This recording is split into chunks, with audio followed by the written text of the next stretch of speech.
yes, wait a minute, Mr. Postman. Wait, Mr. Postman. Please, Mr. Postman, look and see. Oh yeah, There's a letter in your bag for me. please, Mr. Postman. Why's it taking such a long time? Oh yeah, Only to hear from that boy of mine.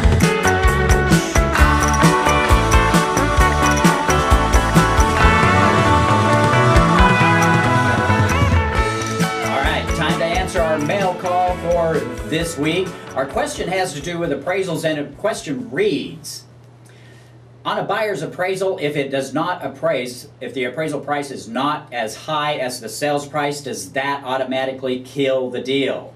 Well, the answer is no. It doesn't automatically kill the deal, but it sure brings it to its knees.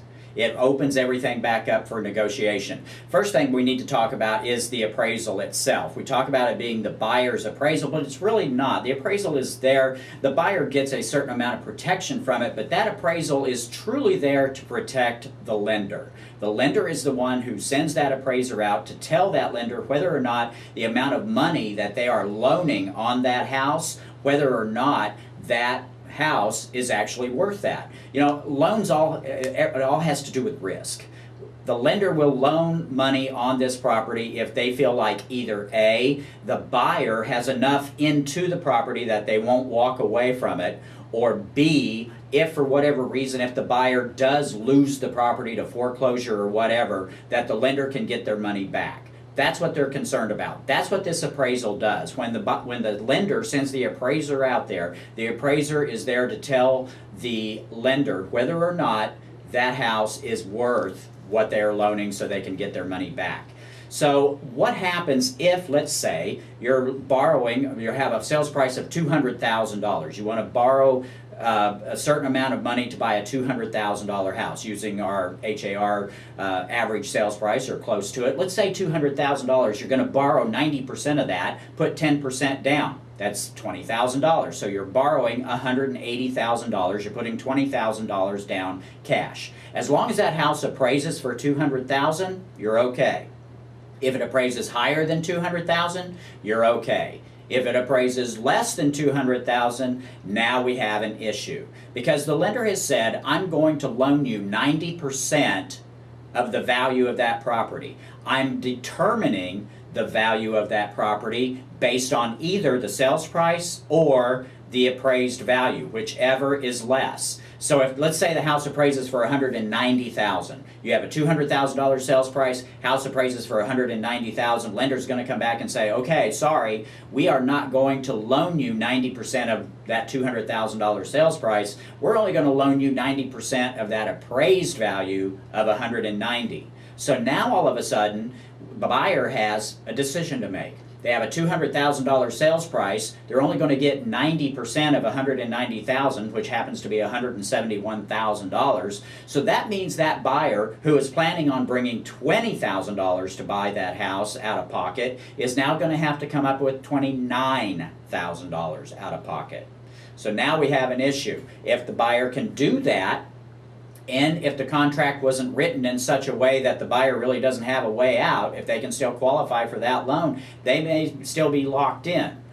But normally what happens is that there's going to have to be some kind of give and take here, some kind of meeting of the minds. The seller's going to have to come down in price.